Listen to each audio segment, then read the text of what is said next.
Everyone standing in front of me, including myself, we have just one life. Unfortunately, not everyone really gets to understand that or maximize that one life. And sometimes you meet people, it looks like, oh, it's pretty late. Sometimes you meet them, it looks like, all right, pretty early. Maybe they are not even ready yet. So hardly do you meet people and you say, okay, this is quite on time. So sometimes either late, a bit late, or a bit too early, So, but if you are here at this point, you're on time. And that's what I want you to understand so you can maximize these opportunities. The kind of conversations we have here are not the kind that really get to go out on the internet space in the first place. And I'm going to tell you why. Sometimes, have you heard people say things like, please just share these things and just put these things out there? Okay, all right, just get a moment for me, please.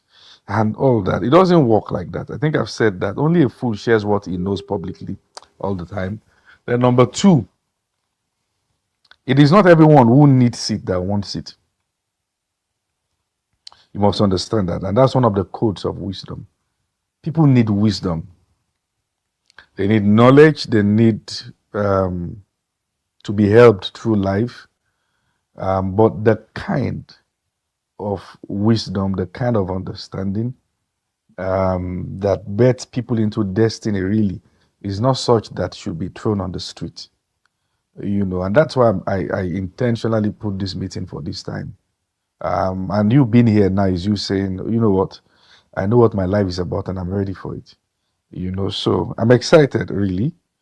And yeah, I think we might be able to push on some things. So I said something when the video was sent out this morning.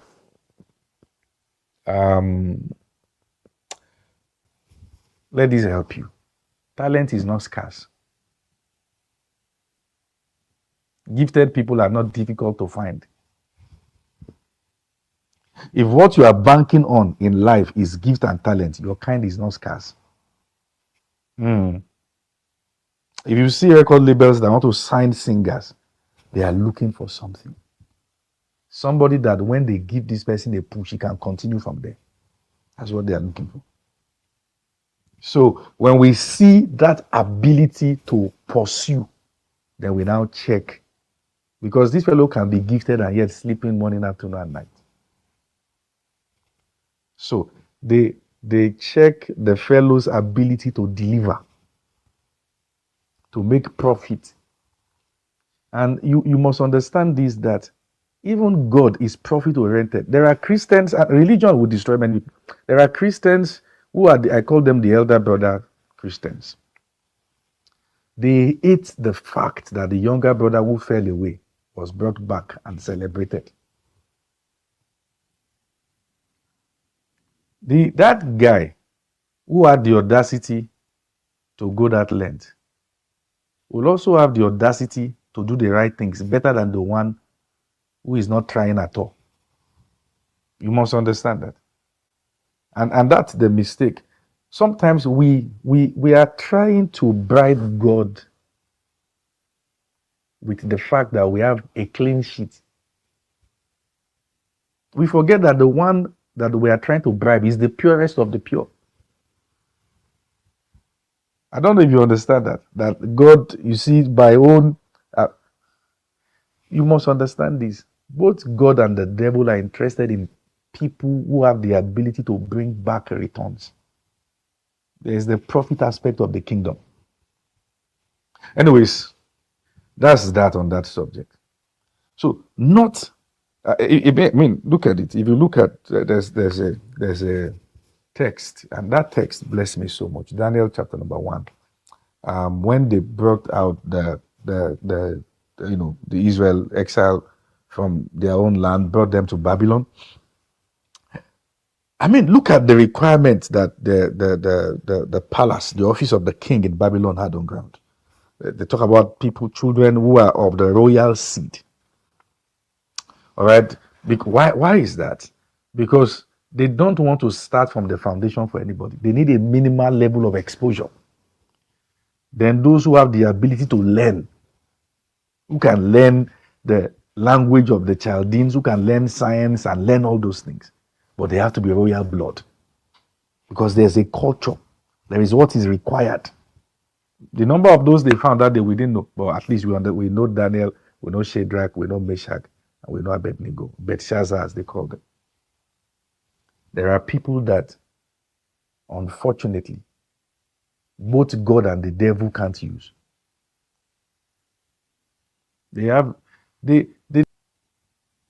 What is hunger?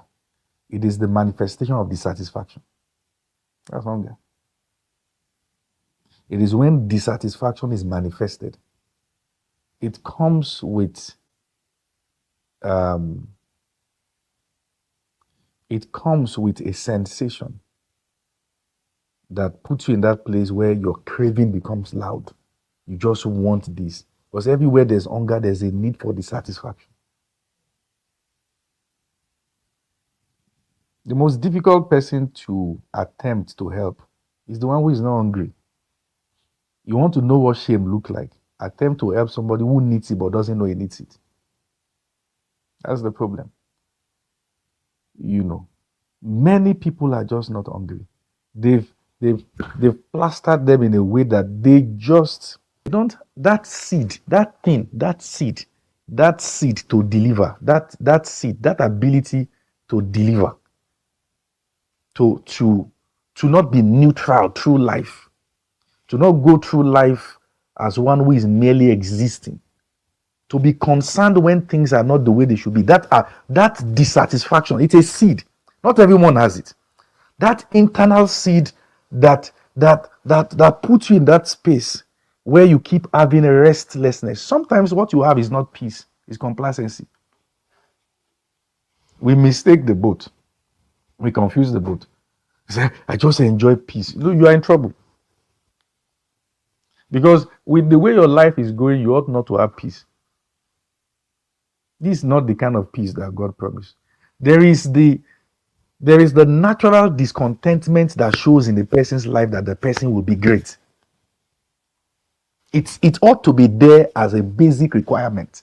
It's supposed to be a basic observation. If you notice that this is happening in your life, that there's just that hunger, that panting, something telling you there can be more, I can innovate, I can do all those things, there's no problem. You are in the right space.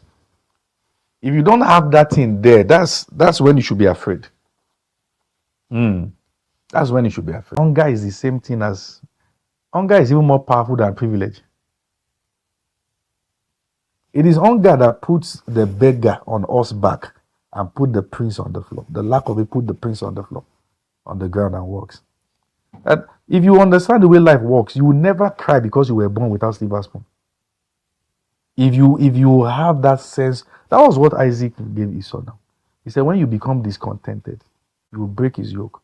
There's no yoke a discontented man cannot break. There's no yoke. There's no yoke. There's something that comes first, even before talent, giftings, and privileges that people get out of life. Before your connection, before who knows who, before you talk about how gifted the person is, how talented, how whatever it is the person is, there's a factor. And so what I do basically is that I'm not just a pastor or an apostle, as you have it. I'm a coach. I run different organizations, so I'm a scout. What that means is that I'm always looking for people with potentials, people who have the ability, not necessarily perfection.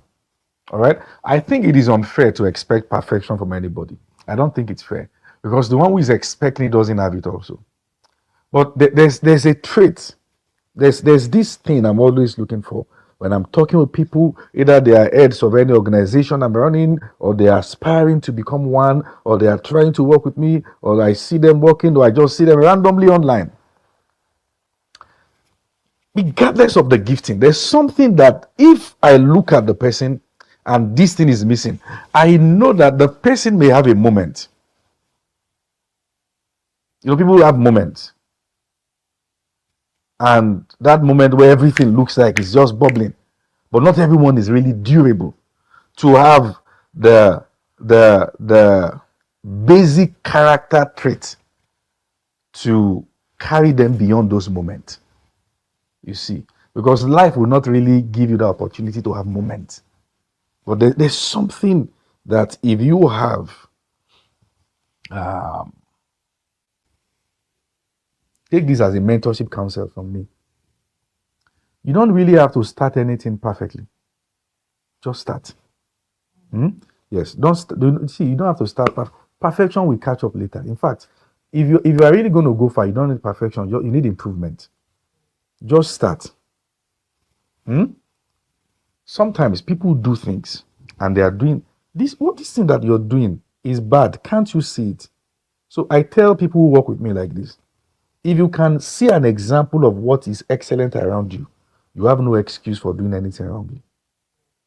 Because your hunger also will manifest in your ability to learn and replicate what is working. So start, okay? Then start learning. Start finding people who are doing it better. If you start anything and you just always want to sink it in, that's the best around, that's this and that, you have low self-esteem issues. People who are going to change their world don't have that time bragging about being the best at anything. When you are, it doesn't matter how bad your situation is right now. It doesn't matter how broke you are. It doesn't matter how bad things are. It doesn't matter even the mistakes you are making. It doesn't matter whether things are fine or not fine. It doesn't matter whether you are accepted or rejected. It doesn't matter whether, I don't care whatever it is. The moment I see this trait in a person, I know this person will get it. I've seen anointed people who lack that trait. They will be anointed but small. I've seen gifted people who lack that trait. They are gifted small people. I've seen people who are connected who lacks that trait. The connection won't work for them. Because if anybody is going to pull your hands through life, then there must be some. I can't pull your hand up and still help you stand. You've got to be able to stand. It's not everyone that can respond to lifting. There are people that lifting won't do anything for them. Let me give you an instance. I know some of you attended very good secondary school. I attended one of the best in town where I grew up to. There's this thing that happens in exam hall where people, maybe someone, a friend or someone in class, just randomly says, please, number 2, number 3. All right, and you tell the person the answer is so and so and so. Let's look for something. Say maybe Basido my cities, Asco my cities. Say spell it. Then you know that your own issue is not ignorance, forgetfulness. It's foundational problem. We have to go back to get it spellings right. So what I'm saying is that although what I've just said now ought to be what to break this person through, at least in respect to what we are doing now, but yet it is not sufficient to cure the person's problem. So there are people that you can't help because they lack that one thing. That even if they have the opportunity, it won't work. That's just the fact. And that thing is what I want us to look at. One time I think just on YouTube and saw one very amazing guy singing a particular song I love, sang that song well. I mean, he sang the song better than the fellow who sang the song. I mean, I played the song, I enjoyed everything. I didn't know when I just said, this guy is not really going to go find music. Let me ask you, do you know about record labels? Record labels who sign musicians and all that. When they want to sign artists, what do you think they are looking for? Giftings, the ability to sing. See, get this straight. And that seed that seed to deliver, that seed, that ability to deliver, to not be neutral through life, to not go through life as one who is merely existing, to be concerned when things are not the way they should be. That dissatisfaction, it's a seed. Not everyone has it. That internal seed that puts you in that space where you keep having a restlessness. Sometimes what you have is not peace, it's complacency. We mistake the boat. We confuse the boat. Say, I just enjoy peace. You are in trouble. Because with the way your life is going, you ought not to have peace. This is not the kind of peace that God promised. There is the natural discontentment that shows in the person's life that the person will be great. It ought to be there as a basic requirement. It's supposed to be a basic observation. If you notice that this is happening in your life, that there's just that hunger, that panting, something telling you there can be more, I can innovate, I can do all those things, there's no problem. You are in the right space.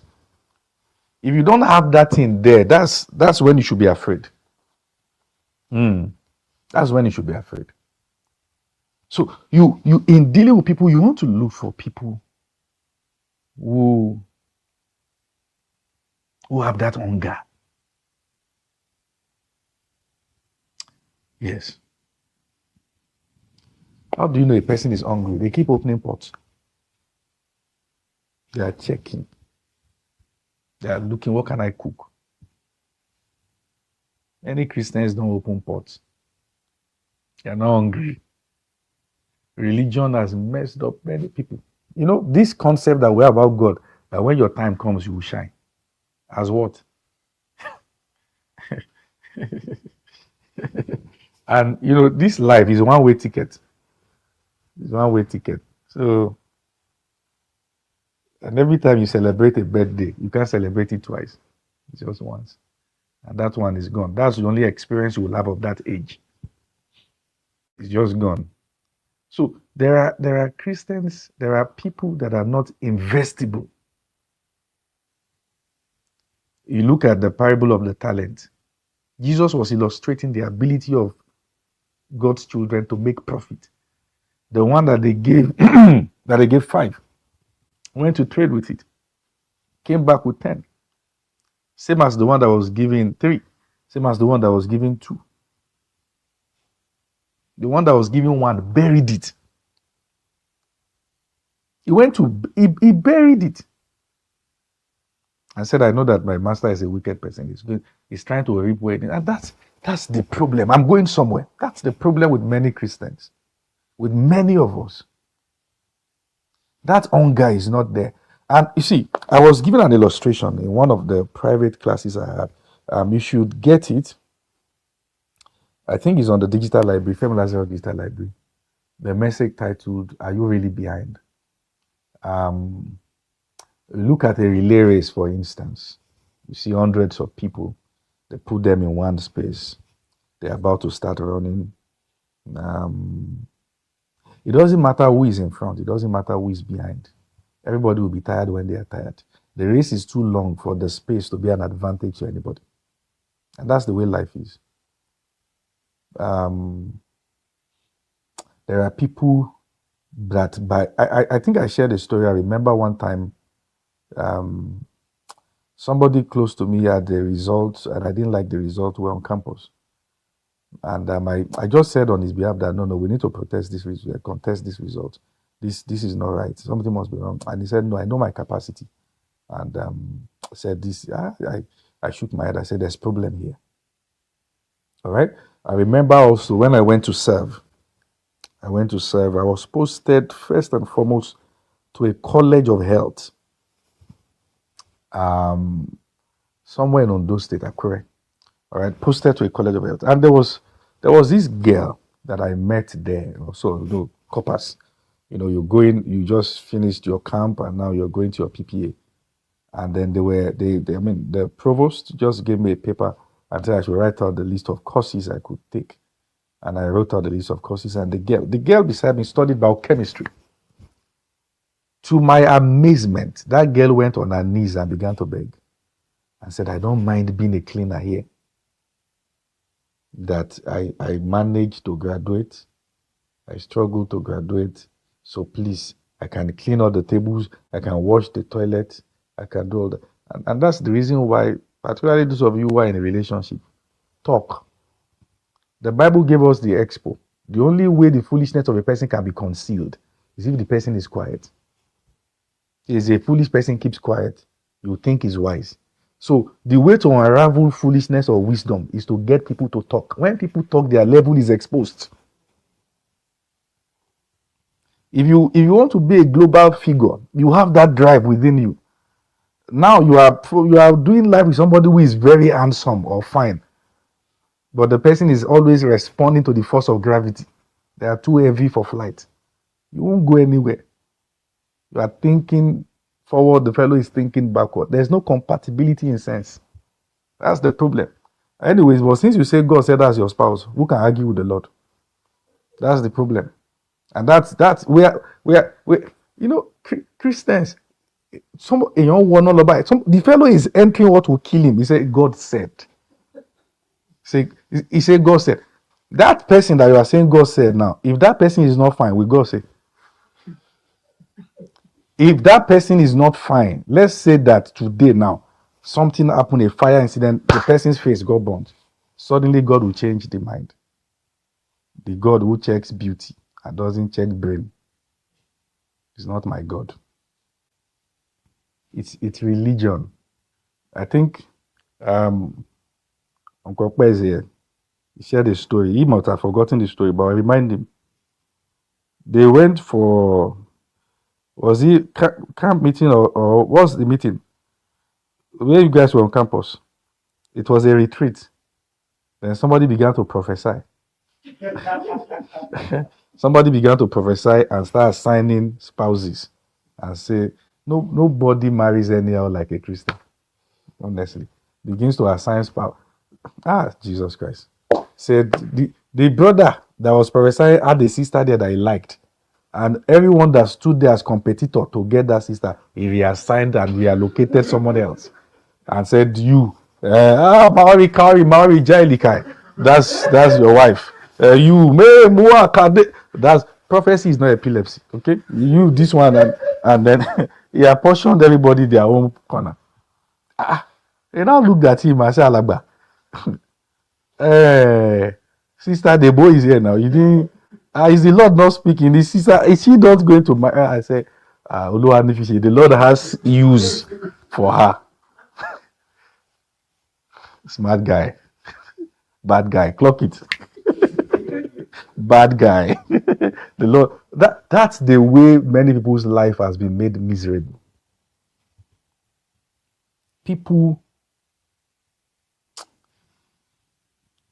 Like I said the last time I had this session with you, I believe that when Africa took the baton of religion, we went backwards. Spirituality and religion, they are not the same thing. Until you separate it, you will not go forward. Let me describe what religion is. When Adam fell, he was stripped of the glory. He had to take fig leaves to cover himself. That is man orchestrated method or idea to approach God. It's organized, but it withers. It is the glory that fades. It's man's idea, it's not God's idea. And the problem with those things is that they can cage you for life and destroy you for life. It can shape the way you see life. It can shape your perception. It can shape everything about your life and damage everything. In fact, there are certain things you ought to become that you may not become because of your religious inclinations. And religion really, religion is brutal. I've seen people that were sick and simple blood transfusion will save them. But there's a religious belief that they are not to have blood transfusion. And they will die in the process. That kind of ideology that welcomes people's death prematurely and forgets that every intervention in medicine and science was actually from the wisdom given by God. The reason why God rested because he's giving man brain to think. Yeah? And that doesn't mean we don't consult God on matters as touching our lives. But these things have damaged people's lives as, it has damaged, what people can become. Look at this illustration. And while we're having this conversation, please do well to like, and if you have not subscribed to this YouTube channel, you should. If I see that we have a generation of people who are very not just spiritual but cerebral, who are trying to, who have that genuine desire to understand their way out of life and to learn, we can actually, yes. There's nothing stopping me from making the sacrifice to have this probably weekly. What is hunger? It is the manifestation of dissatisfaction. That's hunger. It is when dissatisfaction is manifested. It comes with um, a sensation that puts you in that place where your craving becomes loud. You just want this. Because everywhere there's hunger, there's a need for dissatisfaction. The most difficult person to attempt to help is the one who is not hungry. You want to know what shame look like. Attempt to help somebody who needs it but doesn't know he needs it. That's the problem. Many people are just not hungry. They've plastered them in a way that they just. I told you one time about someone I know that I feel that religion damaged the person's life. Somebody prophesied to the person and told the person that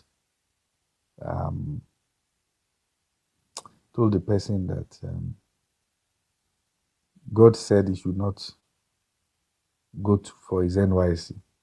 If you're not in Nigeria, NYC is when you're done with your university, you serve, the nation for a year, then you get a discharge certificate, which will be relevant in many things you want to do, really. So, and then he said, God said that the person who is going to take you abroad, you think abroad is heaven.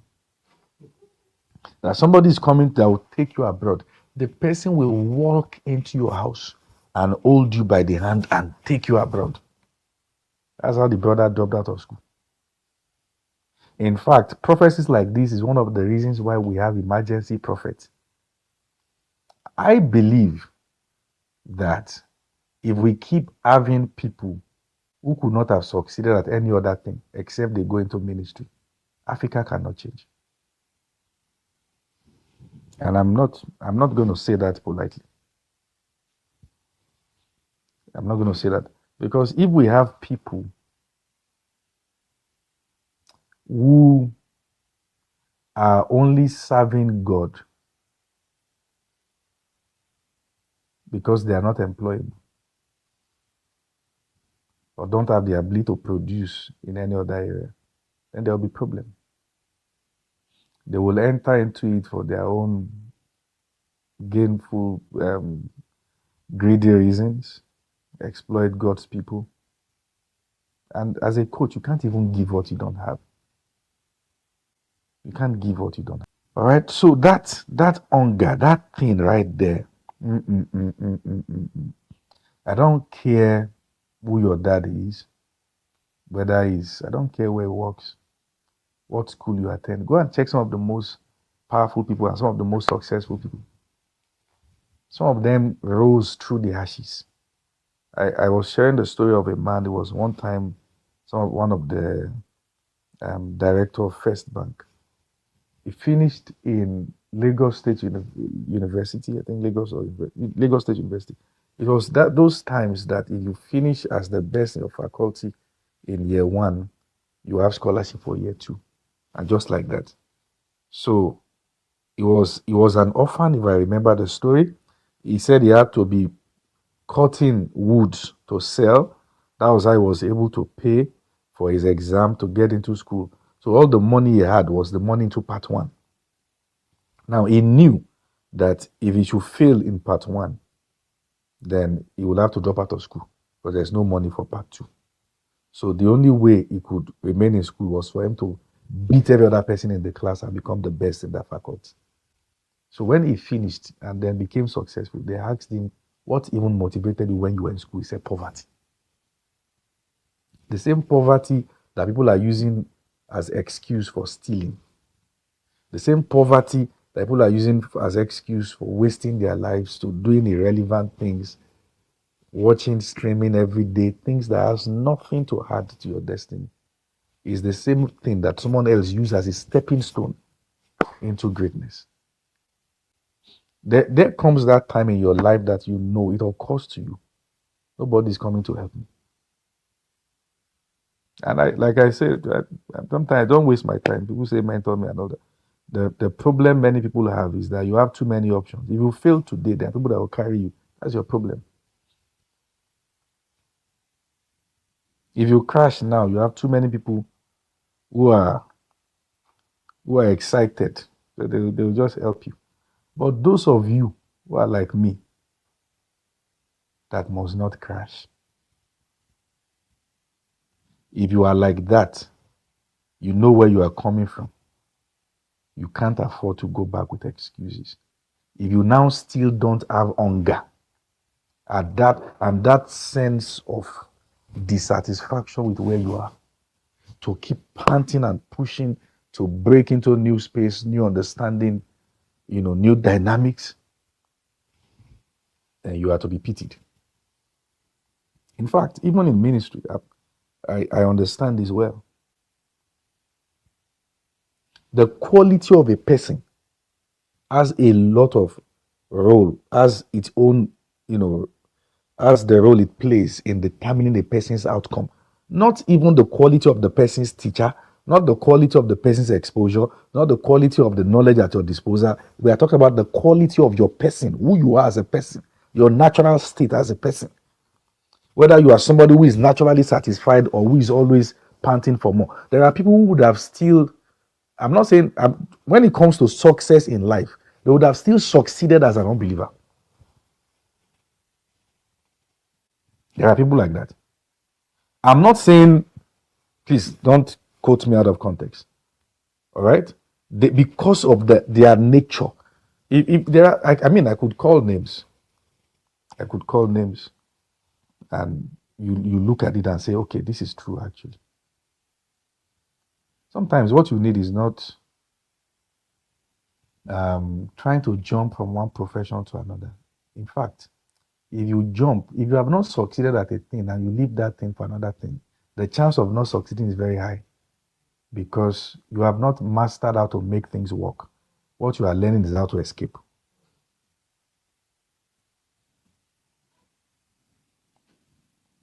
It's one of the things I've had to tell myself. You don't leave a place because what you are doing is not working. And I'm not saying you should kill yourself there. I'm just saying that make things work. I remember I was somewhere to preach, and this is an intellectual conversation. So one of my boys was with me, and he was supposed to stay with me overnight. And I was asking him questions. The way he was talking, I said to him, go and get another room. If you stay with me overnight reasoning like this, by tomorrow I would have been lesser than what I came with. And why did I say that? Someone say, but Apostle, that would have been an opportunity for you to impact him. There was not even a common ground to even impact him. Sometimes you need rejection to know that you have a problem. Let's start with that. Sometimes you need to be walked out of rooms to, okay, now it occurs. Some people need a rude shocks. Because this same person, when that happened, he wept that day, but the version of him I have now, in fact, if I mention his name, you will not believe. So there are people that just putting pen and paper in front of them will not change their. You know when the battery of a car is dead, you need to jumpstart it. Sometimes that's what disappointment looks like. It jumpstarts a person to reality, shakes you and tells you, like you believe Maybe you are one-eyed man in the city of the blind. You're a guy who doesn't even know his right from his left, but you're among girls that are desperate. Like I said, many Christian girls don't know what a successful guy looks like. So they just date anybody. And for the first time in your life, the girl you believe is dying for you just gave you no. Just say, sister, whatever. Yes, no, you're not my type. Sometimes, in fact, one time, in fact, this one happened right in front of me. A guy was asking a girl out. And I mean, I knew the guy, so I knew the guy was kind of not a smart guy. And the girl looked at the guy. When the guy was done talking, the girl placed her hand on his shoulder, on the guy's shoulder. And she was looking into his eyes and said, go and think about it again. The guy was almost saying, yes, mommy, yes, I've got to think about it.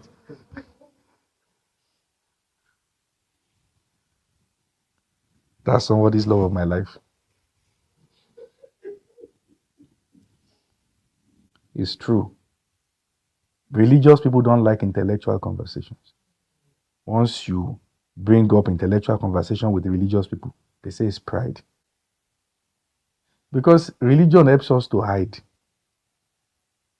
If something has gone wrong because you didn't do something right, all you have to do is to say it's the devil. If the devil has a way to sue Christians, many people will be sued for defamation. You've done something, okay, this is the devil. So I've observed that there are people you can work with because when you push them a bit, they know how to continue from there. And I want to say this to you. If everyone in your circle are not doing well, change that cycle. Yes. You heard me. Change it. Yes. I told you the way Apostle Selman said it. Say if you have 4 fools as friends, say you didn't count well, you are 5. That was a big slap. If everyone in your circle are not doing well, they are always change that circle. If nobody is inspiring you, because the sociologist will say that we are a product of nature and nurture. Our environment shapes us. What we see, what influences our minds, the quality of conversations we hear. I told you last time I was here that there are friends I have. I just want us to drive around together. Don't tell me anything. Just do your stuff. The quality of conversations they are having, the things they are saying, is shifting my own paradigm. It's bringing me to an understanding that there's more. If every time you have friends, you're always the best in that circle, something is wrong. Maybe with your esteem. And you want to check it. You want to check it. In fact, I tell you this. Take this as a mentorship counsel from me. You don't really have to start anything perfectly. Just start. Yes, you don't have to start. Perfection will catch up later. In fact, if you are really going to go far, you don't need perfection. You need improvement. Just start. Sometimes people do things and they are doing this. What this thing that you're doing is bad. Can't you see it? So I tell people who work with me like this. If you can see an example of what is excellent around you, you have no excuse for doing anything wrongly. Because your hunger also will manifest in your ability to learn and replicate what is working. So start. Okay? Then start learning. Start finding people who are doing it better. If you start anything and you just always want to sink it in, that's the best around, that's this and that, you have low self-esteem issues. People who are going to change their world Don't have that time bragging about being the best at anything. When you are busy celebrating them in this level, they're already moving. They're already thinking of something else. They're already changing stance. They're already all these things. We have this delusion of this sense of grandiosity, that affects the things that we do. It's a sense of grandiosity. We just feel like the next best thing after jollof rice. Oh, it's the fastest growing church in Ibadan. Is the most this, most that. Will you please stop that? Because eventually, you're just in a tiny space in the earth. And there's so much more that can be done. But sometimes we sing our own songs too early. That's the problem. We sing our own songs too early. We sing our own songs too early. So you talk to people. The one who is the captain of 10 is so because he's comfortable with 10. The one who is the captain of 100 is so because he's comfortable with 100. The one who is the captain of thousands is so because he's comfortable with thousands. Jesus gave the blueprint. Everyone that seeketh, find it. That's a powerful one. It means, okay, let me give you this illustration. Let me tell you a story. There was a time, years ago, in Ife, where like 6 in the room that night, staying off campus. Usually, so I was there like the father of the house, I'm the one who always makes sure that there's something to eat. And for some reasons that night, there was no money, there was no food stuff, there was nothing. We had a woman to the right called Mama Ada who sells provision. We're owing her. We're owing her. We bought spag, we didn't pay. We bought oil, we didn't pay. We bought Maggi, we didn't pay. There's another woman to the left called Mommy Favor. That one too, we're owing her. That one sells fish and tomato. If you take credit from Mama Ada, you go and balance it, Mommy Favor, say I'll pay you later. So we're owing the both of them. Shame will not allow us go and take credit on credit. Amazingly, there was not even a sachet of pure water in the house. 6 able-bodied guy, no food that night. So I stood up. Having tried everything within my capacity, I said, tonight we all will go to bed without food.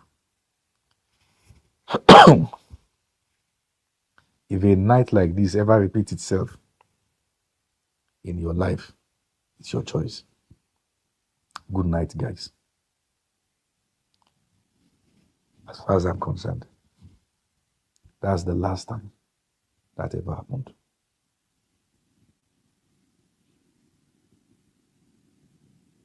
And I also noticed, even at that time, that there are people that, even if everybody is dying, they are not moved.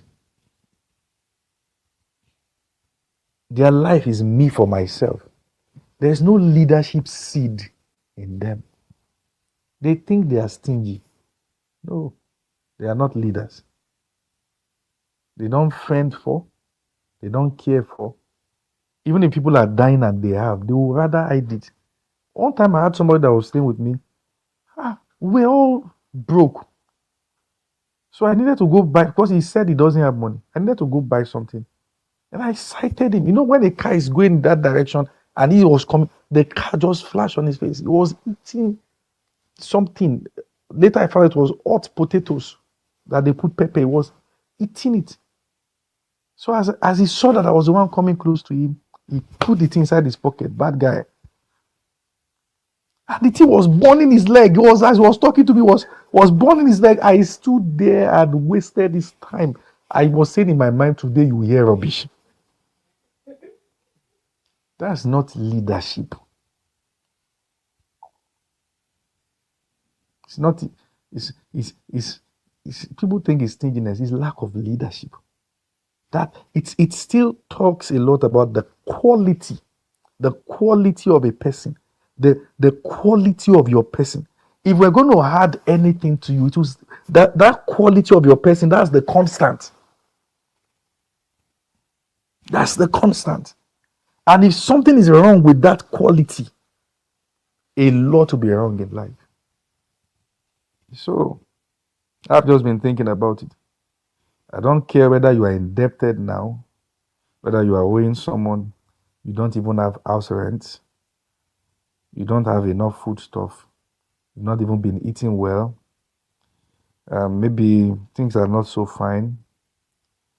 But if you are that person who is always looking for better ways to do things, there's that sense of dissatisfaction within you, that sense of hunger. There is that sense of you will break through. Listen, guys, sometimes people say, please come and mentor me, come and teach me this, come and teach me. Listen to what I'm saying. Some people think that maybe those things sound inspiring. If you are asking questions about things that are observable, there's no smartness in that. There are questions people are asking that the answer to this thing can be observed. And the answers can be observed. They are around you. That's how you know people that will go very far. They are observant. Because they are hungry. Hearing with your ears is one channel of learning. Seeing with your eyes is another channel of learning. There are people that until they see and hear, they can't learn. It is through observation that you can pick what a person is not even intending to tell you. Observation is the highest form of learning, the highest way to learn. There are questions people ask a mentor, and the person may not even be interested. But as you learn to observe, you pick it. I was particularly looking for people, because listen, that's what people don't understand, who have gone through that phase that I was and came out. They have answers to my questions. It's not everybody who can preach well that have answers to your questions. You must be able to tell the difference. You must have people who inspire you, and when you have such people, don't do it religiously. I don't have any right to inspire you if I'm not doing much in life. Yes. Don't live a biased life that you have to mention a person because the person is your pastor. No. I may love you, and yet you are not inspiring me. You must be able to tell the difference. Like I said, many of our biggest shifts begins when we break free from religious shackles, and stuff like that. So I love your contributions and your conversations. So you want to also put in the comment sections, what are the things you do daily towards fulfilling your potentials? Daily. I'm not saying the things you do monthly. What are the things you do? Someone said, this is a question. TJ, hold on with the video. Let me just answer some of these questions. So what do you read during your 3 hours or 4 hours? So I'm just going to give you, so in Abuja, I have 3 offices. 1 in church, then 2 elsewhere. All right. So, but there's a particular office where all the books I have there are about nation building, leadership, management, which also, right. And yeah, so I do a lot around that. Yeah. Yes. Let me just leave it at that. So yeah. And I read a lot of biographies, just have to say. My team, they are looking for this particular video. So what I said in that video, it was taught when I taught Are You Really Behind? I gave illustration about children who don't have access to impartations, who don't have access to all the, but they will still meet those people who have access to it somewhere in future at the same table. Because hunger is the same thing as, hunger is even more powerful than privilege. It is hunger that puts the beggar on horseback and put the prince on the floor. The lack of it put the prince on the floor, on the ground, and walks. And If you understand the way life works, you will never cry because you were born without silver spoon. If you have that sense, that was what Isaac gave Esau now. He said, when you become discontented, you will break his yoke. There's no yoke a discontented man cannot break. There's no yoke. There's no yoke. And you must understand that that quality of being hungry doesn't mean you are not grateful. Yes, you are grateful, but you just know that there's more. That doesn't mean people are not celebrating you. They are celebrating you, but you've moved on. Something keeps telling you that there is more. A lot more can happen. It is not every relationship that is sustained through loyalty. There are relationships that will not be sustained if you don't grow. This person loves you, wants to be loyal, but you are not growing. Two can't work together because they are not agreeing. You must understand that, please. That those who have better opportunities than you in life now have more hunger. That's it. That's a serious one. Things may not be perfect now. Things may not be the way you want them to be. But have that mindset that is always in search for better ways to get things done. That mindset that believes things can be better and will not rest till it becomes better. That is ready to pursue, till things take shape that they should take. A day at a time, a decision at a time. And definitely you might be joining this conversation from anywhere, sitting in one room apartment, squatting with somebody, managing your life, maybe on the bus, maybe it's struggling to get something done. But if you nurse that baby called hunger, one day you will sit on the same platform with your mentors and they will feel so privileged to have you. That's the way life works. Eventually, that thing called hunger leverages all of us. There are people I meet today that I've met before. They opened their doors. But today they opened it. Not because I kept knocking. I left to grow. Sometimes get out and grow, then come back. Just leave. Focus on yourself. Grow, then come back. Failure is an orphan. Everyone wants to be around those who are doing well.